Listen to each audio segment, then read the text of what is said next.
और मरुधरा की इस वक्त की सबसे बड़ी खबर है, मुख्यमंत्री निवास को बम से उड़ाने की धमकी मामले से जुड़ी बड़ी खबर। इस खबर को सबसे पहले हमने ब्रेक किया और सबसे बड़ा अपडेट भी आप तक पहुंचा रहे हैं। पुलिस कंट्रोल रूम में यह फोन आया था। फोन आने के बाद जयपुर पुलिस एक्शन में आई। जमवा रामगढ़ के पापड़ गांव से आरोपी को गिरफ्तार कर लिया गया है। ध्यान से सुनिए, मुख्यमंत्री निवास को बम से उड़ाने की धमकी देने वाले शख्स का नाम है लोकेश मीणा। उससे पूछताछ शुरू हुई है और शुरुआती पूछताछ में ऐसा महसूस हो रहा है कि आरोपी किसी चीज को लेकर डिप्रेशन में है। डिप्रेशन में वो लग रहा है। इसकी उम्र 26 से 27 साल बताई जा रही है। 26-27 के बीच का लोकेश मीणा बताया जा रहा है और जानकारी मिल रही है कि कंपटीशन की ये तैयारी कर रहा था। आज पुलिस कंट्रोल रूम में एकाएक एक फोन आया जिसमें मुख्यमंत्री निवास को बम से उड़ाने की धमकी दी गई, जिसके तुरंत बाद जयपुर पुलिस एक्शन में आई। फोन को ट्रेस किया गया। जमवा रामगढ़ के पापड़ गांव में लोकेशन मिली। उसके बाद वहां पहुंचकर आरोपी लोकेश मीणा को गिरफ्तार कर लिया गया। उससे पूछताछ की जा रही है। कुछ बातें जो सामने आई हैं, इसका नाम है लोकेश मीणा। ये 26 से 27 साल का बताया जा रहा है, 26-27 साल का। और पूछताछ के दौरान टीम ये महसूस कर रही है कि किसी बात को लेकर ये डिप्रेशन में चल रहा है। और चलिए सीधा रुख करते हैं सहयोगी राकेश गुसाई का। राकेश, क्या जानकारी मिल पा रही है लोकेश के बारे में? देखिए, जिस प्रकार से इनपुट मिला था उसके बाद में लोकेश को जमवा रामगढ़ का ये रहने वाला है, कंपटीशन की तैयारी कर रहा था और पिछले कई समय से इसी तरीके के फेक कॉल्स ये किया करता था। अमुवेश इसने कंट्रोल रूम को सूचना दी थी कि सीएम हाउस को ये उड़ा देगा। इस तरह के थ्रेट पहले भी कई बार सीएम हाउस को लेकर कई बार आए हुए हैं। पुलिस ने एक्शन दिखाया और इस प्रकार के मनचले कह दीजिए, इस प्रकार के संदिग्ध कह दीजिए, या इस प्रकार के मानसिक विक्षिप्त लोग जो कि इस तरह से प्रशासन को परेशान करते हैं, इसको राउंड अप कर लिया। मोबाइल लोकेशन जमवा रामगढ़ की आई। तत्काल प्रभाव से एक टीम को यहां पर जमवा रामगढ़ भेजा गया। इसको राउंड अप कर लिया। राउंड अप करने के बाद में इसको, क्योंकि संबंधित थाना जयपुर जो कमिश्नरेट का है वो विधायकपुरी थाने के अंडर में आता है, इसलिए तत्काल प्रभाव से मुकदमा फाइल किया गया और इस लड़के को हिरासत में लिया। और पूछताछ के बाद में अब इस लड़के को कुछ समय बाद में गिरफ्तारी दिखा दी जाएगी। हालांकि ये लड़का अपने आप को किसी प्रकार से कुछ जस्टिफाई नहीं कर पा रहा है कि क्या कारण रहे, पर बताया जाता है कि मानसिक रूप से परेशान होगा, किसी प्रकार की कोई परेशानी इसके जहन के अंदर होगी, इसके लिए इसको अलग से बिठाया गया है। और मीडिया पे भी थोड़ी दूरी बना के रखने का प्रयास किया गया है कि मीडिया इसके सामने ना है। क्या कारण था, किस वेश में आकर इस व्यक्ति द्वारा ये सब किया गया। हालांकि माइनर नहीं है, 25 से 26 साल इसकी उम्र बताई जा रही है। इस लड़के को गिरफ्तार कर लिया गया है। जयपुर के विधायकपुरी थाने के अंदर एक मुकदमा फाइल होने की जो प्रक्रिया होती है वो कंप्लीट कर ली गई है। इसकी कुछ समय बाद में गिरफ्तारी डाल दी जाएगी। इस प्रकार के थ्रेट, स्वप्निल, ये पहला वाकया नहीं, इससे पहले भी कई बार इस तरह के थ्रेट मिले हैं। कुछ इस तरह के शरारती युवक होते हैं जो इस प्रकार के कॉल्स करते हैं और इस प्रकार के कॉल्स करने के बाद में प्रशासन के बड़े अमले को व्यस्त कर देते हैं। कमोबेश अच्छी बात यह रही कि समय रहते हुए लोकेट हो पाया और लोकेट होने के साथ ही इस लड़के की गिरफ्तारी हो पाई है। ये अच्छी खबर निकल के आई है। स्वप्निल, चलिए शुक्रिया राकेश हमारे साथ जुड़ने के लिए और तमाम जानकारी के लिए।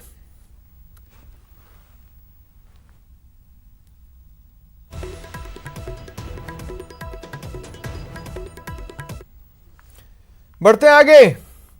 8 पुलिस वालों का हत्यारा विकास दुबे, उसका क्या होगा, यह सवाल गुरुवार शाम तक गूंज रहा था, लेकिन शुक्रवार की सुबह होते ही इसका जवाब सबके सामने आ गया। विकास दुबे का एनकाउंटर हो गया।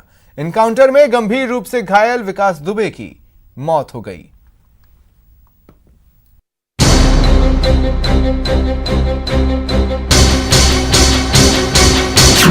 कानपुर वाला विकास कानपुर में खल्लास, ये आखिरी तड़प है जिसने पूरी जिंदगी किसी दूसरे की जिंदगी की कीमत नहीं समझी। अस्पताल पहुंचकर भी उसकी जिंदगी बचाई नहीं जा सकी। गैंगस्टर विकास दुबे का खेल खत्म हो गया। गैंग का जो मुखिया था, कुख्यात अपना जाते हैं, मतलब जो इसका गैंग लीडर था, आज हमारी पूरी टीम ने, एसटीएफ ने, कानपुर नगर की पुलिस ने इसको आज मुठभेड़ में मार गिराया। जोरदार बारिश की वजह से जब पूरा कानपुर गीला हुआ पड़ा था, उसी दौरान विकास की विनाश लीला का पट्टाक्षेप हो रहा था। गैंगस्टर विकास दुबे का खात्मा हो गया। इस वक्त मैं कानपुर के उसी स्थान पर खड़ा हूं जहां से एसटीएफ की टीम इसे उज्जैन से लेके कानपुर ला रही थी और आज इसे पेश होना था, तो कहीं ना कहीं गाड़ी पलटी है। आप देख सकते हैं कि कितनी भयंकर एक्सीडेंट हुआ होगा और कई जवान जो अपनी जान पर खेल के उसको इतनी दूर से लेके यहाँ तक आए थे, गाड़ी कैसे पलटी होगी और इसी रास्ते से भागने की पैसे बताया जा रहा है कि चोट के बाद भी इसी रास्ते से भागने की कोशिश की है, पुलिस का असला छीन के, यानी कहीं ना कहीं फिर दुस्साहस दिखाने की कोशिश की, जिसका परिणाम हुआ कि वो एनकाउंटर में मारा गया। सबसे पहले न्यूज 18 ने बात को बताया था कि गाड़ी पलटी 7:15 के आसपास का ये पूरा वाकया है। गुरुवार को मध्य प्रदेश के उज्जैन में महाकाल मंदिर के पास विकास को गिरफ्तार किया गया था। शाम को उसे कोर्ट में पेश किया गया और उसके बाद एमपी की पुलिस ने विकास को यूपी एसटीएफ की टीम को सौंप दिया। पुलिस विकास को लेकर कानपुर लौट रही थी। पुलिस की टीम कानपुर पहुंच भी चुकी थी, लेकिन मंजिल तक पहुंचने से पहले ही एक हादसा हो गया। विकास दुबे को ला रही एसटीएफ की गाड़ी पलट गई। गाड़ी पलटने के बाद भागने लगा विकास दुबे। पुलिस के पिस्टल छीनकर की फायरिंग। पुलिस इनकाउंटर में विकास दुबे की मौत। इस इनकाउंटर में 4 पुलिसकर्मी भी घायल हुए। कानपुर के एसपी अनिल कुमार ने इनकाउंटर की पुष्टि की। अभियुक्त को जब लाया जा रहा था तो रास्ते में गाड़ी का एक्सीडेंट हुआ, गाड़ी पलट गई और उसी में उसने जो पुलिसकर्मी घायल हुए थे उनका पिस्टल छीन के भागने की कोशिश की और उसके बाद पुलिस पार्टी ने उसको चारों तरफ से घेर के कॉम्बिंग करके उसको आत्मसमर्पण कराने की कोशिश की, जिसमें उसने जवाबी फायरिंग किया और आत्मरक्षा में पुलिस ने जो गोलियां चलाई उसमें वो घायल हुआ है। अब सवाल है कि कानपुर वाले विकास के गैंग के बाकी गुर्गों का क्या होगा, तो इसका जवाब भी आप सुन लीजिए। कि जो भी जाते हैं, पिछले 5 लोग पहले ही मारे जा चुके हैं, आज गैंग लीडर मारा गया है। शेष जो लोग हैं हमारी टीमें जाते हैं, केवल कानपुर नगर की पुलिस नहीं, जैसा आपने देखा है पिछले 1 हफ्ते में हमीरपुर पुलिस, इटावा पुलिस, पूरे प्रदेश के हर जनपद के हर पुलिसकर्मी इस समय जाते हैं, इस गैंग पर लगा हुआ है। एक तरफ पुलिस उत्तर प्रदेश को गैंग और गुंडों से निजात दिलाने की बात कर रही है, तो दूसरी तरफ कानपुर में हुए विकास इनकाउंटर पर सियासत तेज हो चुकी है। यूपी के पूर्व सीएम अखिलेश यादव ने ट्वीट कर पुलिस और सरकार की कार्यप्रणाली पर सवाल उठाया। दरअसल ये कार नहीं पलटी, राज खुलने से सरकार पलटने से बचाई गई है। विकास की मौत सियासत के लिए एक मुद्दा हो सकता है, लेकिन जिस लेवल का वो निर्मम हत्यारा था, उसकी मौत से वे लोग बेहद खुश हैं जिन्हें उसने शिकार बनाया था। आप लोगों ने मूवी में देखा होगा कि गोलियां चलती हैं, बम चलते हैं, लेकिन हम लोगों ने लाइव देखा, अपनी आंखों से रियल में देखा, बचपन से देखो और आज तक देख रहे हैं। इनका कहना है कि देश भले ही 1947 में आजाद हो गया था, लेकिन असली आजादी इनकी आज हुई है। आज ये ईद भी मनाएंगे, मिठाइयां भी बांटेंगे, जश्न भी मनाएंगे, सब कुछ करेंगे, क्योंकि ये आजाद हो गए हैं। इन्हें आतंक और दहशत के पर्याय से मुक्ति मिली है। सवाल इस सड़क हादसे पर भी उठाए जा रहे हैं, लेकिन माना जा रहा है कि मीडिया की नजर से विकास दुबे को बचाने के लिए गाड़ी की रफ्तार काफी तेज थी और बारिश भी हो रही थी। बारिश और तेज रफ्तार के कारण ही गाड़ी पलट गई। Bureau report, news 18 network.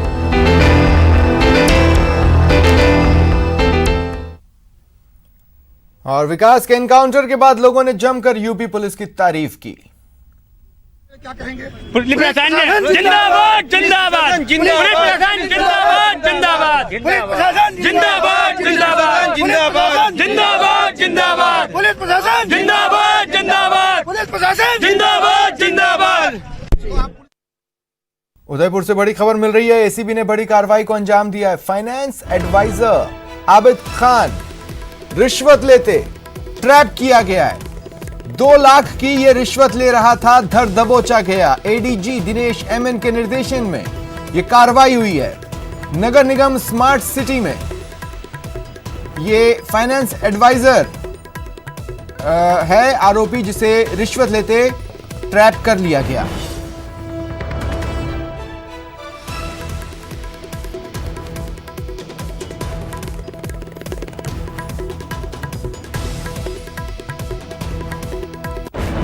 की एक तरफ सरकारी क्वार्टर के घर की छत गिर गई और दूसरी तरफ पुलिस थाने में हादसे का इंतजार किया जा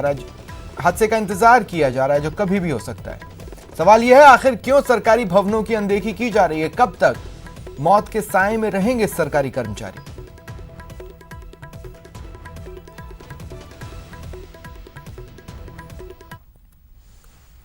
आज एशिया का सबसे बड़ा सोलर पावर प्लांट देश को समर्पित हुआ। ये सोलर प्लांट एमपी के रीवा में बना है, जिसका आज पीएम मोदी ने उद्घाटन किया।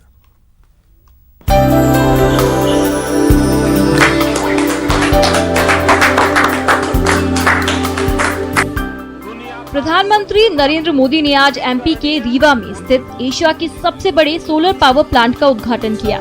पीएम मोदी ने इस प्रोजेक्ट का लोकार्पण वीडियो कॉन्फ्रेंसिंग के जरिए किया और कहा कि अब रीवा सबसे बड़े सोलर प्लांट के लिए भी पहचाना जाएगा। रीवा की पहचान मां नर्मदा के नाम से और सफेद बाग से रही है।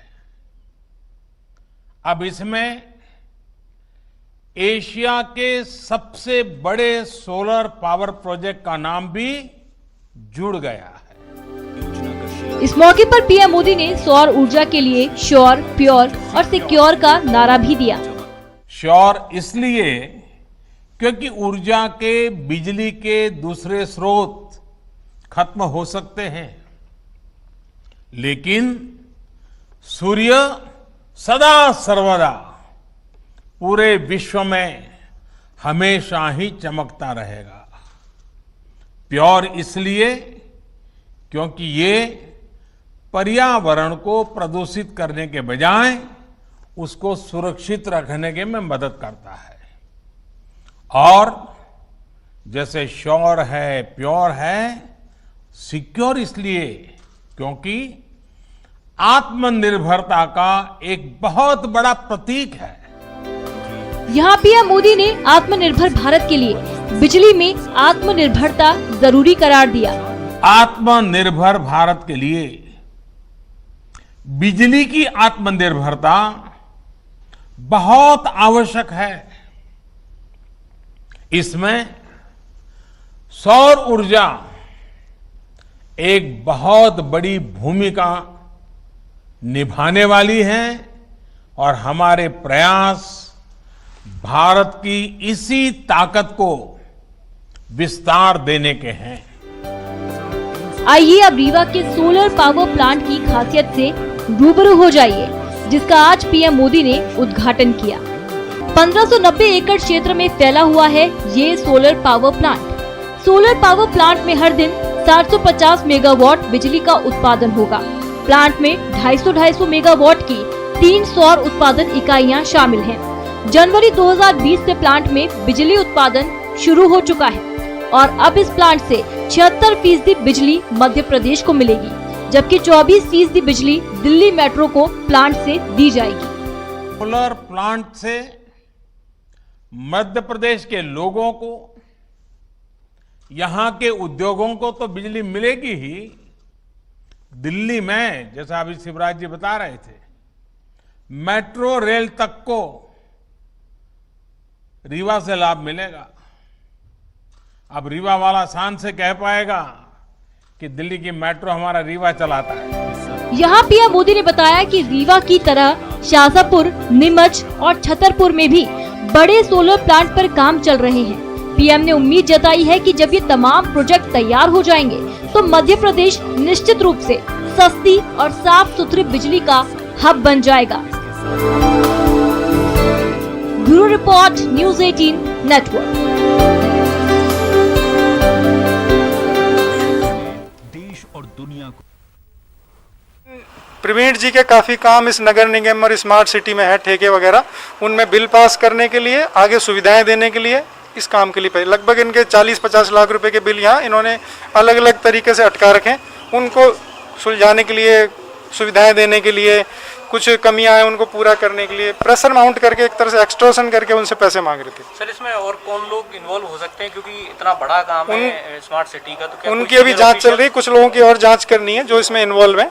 अभी तो जो एफए हैं आबिद खान वो अरेस्ट हुए और उनका एक दलाल है आरिफ, उसको गिरफ्तार किया जो इनके लिए पैसे ले रहा था। सर, हाउस सर्च वगैरह हुआ है? हाँ, उनकी हाउस सर्च चल रही है, अभी चल रही है, वो शाम तक जो भी उसकी डिटेल होगी पता चल जाएगी। प्रवीण जी वो कहाँ का रहने वाला है? वो उदयपुर के रहने वाले हैं। उसकी डिटेल हम पूरी ज़्यादा आपको नहीं बताएं, केवल नाम बताएंगे। परिवादी को हम सोचते हैं कि उसको थोड़ा अलग रखा जाए। Thank you. सर उसके विजुअल करा देंगे।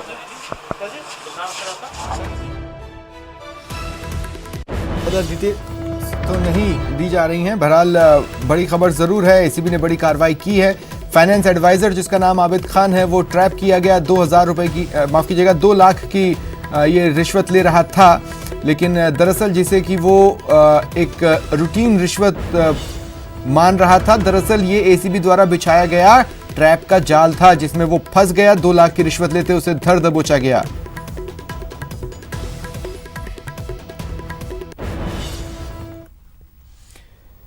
बीजेपी विशेषाधिकार हनन का प्रस्ताव देना था तो मेरे खिलाफ देते, सीएम के खिलाफ क्यों दिया, यह कहना है सरकारी मुख्य सचेतक महेश जोशी का। न्यूज 18 से खास बातचीत में उन्होंने कहा कि मुझे पूछताछ के लिए बुलाएं और मुझसे सबूत तो मांगे।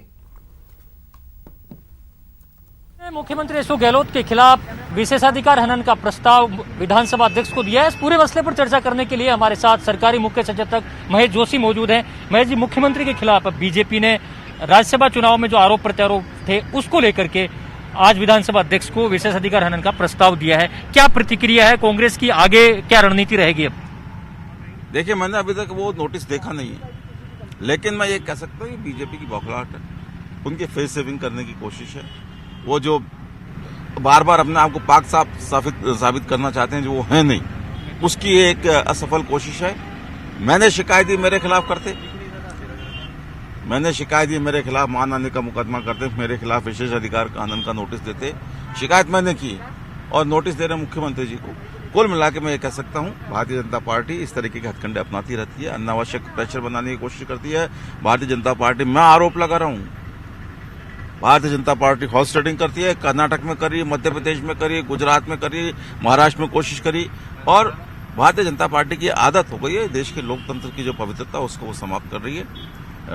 उनको अगर कोई नोटिस बनता, मानहानि को मुकदमा बनता है तो मुझ पे करें, मैं हर तरीके के मुकदमे को, हर तरीके के नोटिसों का सामना करने को तैयार हूं। आपने चिट्ठी लिखी थी बकायदा एसओजी को और एसीबी को भी। बीजेपी अब यह आरोप लगा रही है कि सबूत होते तो आप वहां पर पेश कर देते, अभी तक जो आरोप लगाए गए थे उनके सबूत पेश नहीं किए गए। मैं बार बार ये तो कहूं, भारतीय जनता पार्टी अपने पे क्यों ले रही, गिल्टी कॉन्शियस है, उनके अपने मन में चोर है, इसलिए वो बार बार मेरी चिट्ठी को, मैं पूछ रहा हूँ एसओजी से, भाई क्या कार्रवाई हुई। मैं कुछ चिट्ठी लिखूंगा एसओजी को कि आपने क्या कार्रवाई करी है और आगे इसमें क्या कार्रवाई अपेक्षित है, तो मैं खुद एसओजी को चिट्ठी लिखूंगा कि इसमें आगे और कार्रवाई की जाए। कैमरा पर्सन अविनाश के साथ गोवर्धन चौधरी, न्यूज 18 राजस्थान, जयपुर। और अब खबर जिम संचालकों की परेशानी की। कोरोना अनलॉक के बाद भी जिम नहीं खुलने से जिम संचालकों को आर्थिक मुसीबत का सामना करना पड़ रहा है। इसे लेकर आज जयपुर में राजस्थान जिम ऑनर्स एसोसिएशन के बैनर तले एक बैठक हुई जिसमें कई मुद्दों पर चर्चा की गई। बैठक में खास तौर पर जिम का किराया माफी को लेकर विशेष रूप से चर्चा हुई। इस दौरान जिम संचालकों ने सरकार से राहत पैकेज की मांग की।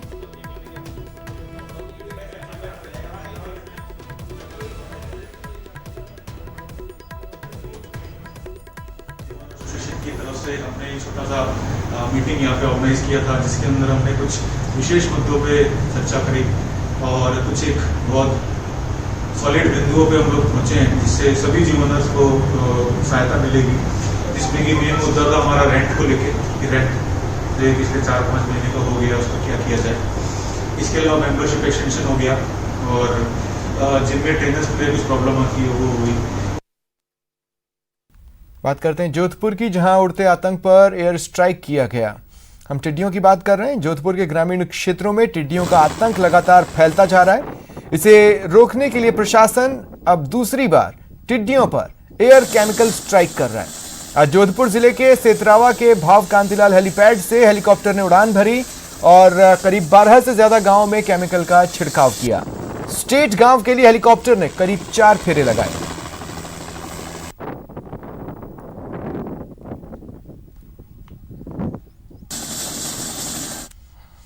सीकर में आज युवक युवती ने खेत में फांसी लगाकर आत्महत्या कर ली। दोनों के शव पेड़ पर फंदे से लटके मिले। सूचना के बाद पुलिस पहुंची, शव नीचे उतारे और पोस्टमार्टम के लिए भेजा। मृतक युवक का नाम जागरण बताया जा रहा है, जबकि युवती की शिनाख्त अभी नहीं हो पाई है। फिलहाल पुलिस जांच में जुटी है।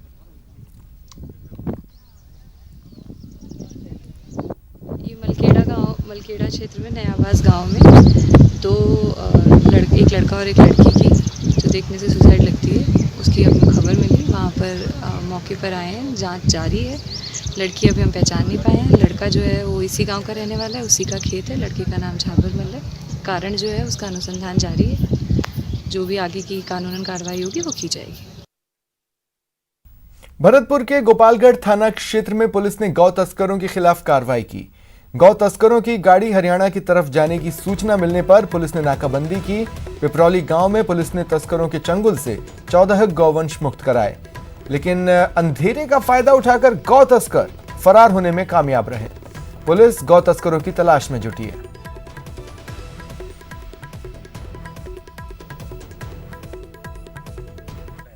जो गायों को भर करके अलवर साइड से हरियाणा में गौ कृषि के लिए ले जा रहे हैं, जिस पर गांव पिपरौली में नाकाबंदी करवाई गई थी। गौ तस्कर पुलिस जाब्ते को देख करके भाग गए। गाड़ी को हमने पकड़ा है, जिसके अंदर 14 गौवंश भरे हुए हैं।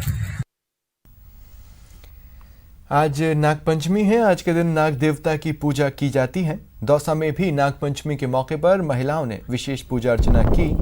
सुबह से ही महिलाएं शहर के बजरंग मैदान पहुंची और बाम्बियों की पूजा अर्चना की। महिलाओं ने मास्क और सोशल डिस्टेंसिंग का पूरा ख्याल रखा।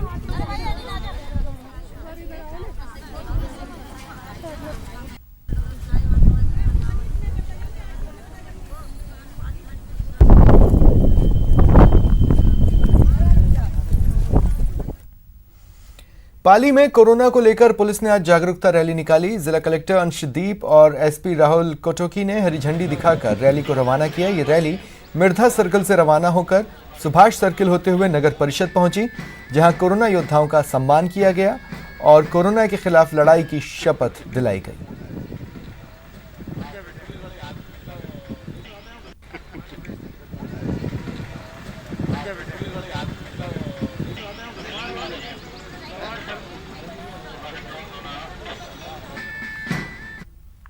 बात करते हैं रोड सेफ्टी की। नए मोटर व्हीकल एक्ट को लेकर आमजन जागरूक हों, इसके लिए आज एक वाहन रैली को जयपुर शहर के लिए रवाना किया गया। यह रैली शहर भर में घूमकर आमजन को नए मोटर व्हीकल एक्ट के तहत बने कानूनों की जानकारी देगी।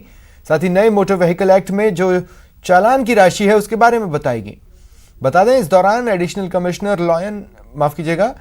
Commissioner law and order Rahul Prakash और डीसीपी ट्रैफिक आदर्श सिद्धू मौजूद रहे। राहुल प्रकाश ने कहा कि शहर और देश में सड़क दुर्घटनाओं को कम करना है तो यातायात नियमों का पालन करना बहुत जरूरी है। और जायजा लिया संवाददाता राकेश गोसाई ने। माफ कीजिएगा, ये रिपोर्ट हम आगे आपको दिखाएंगे, लेकिन फिलहाल बड़ी खबर उदयपुर से बनी हुई है। एसीबी ने बड़ी कार्रवाई की है। Finance adviser Abid Khan trap किया गया है। 2 लाख की रिश्वत लेते उसे ट्रैप किया गया। एडीजी दिनेश एमएन के निर्देशन में यह कार्रवाई हुई। नगर निगम स्मार्ट सिटी में आरोपी फाइनेंस एडवाइजर है।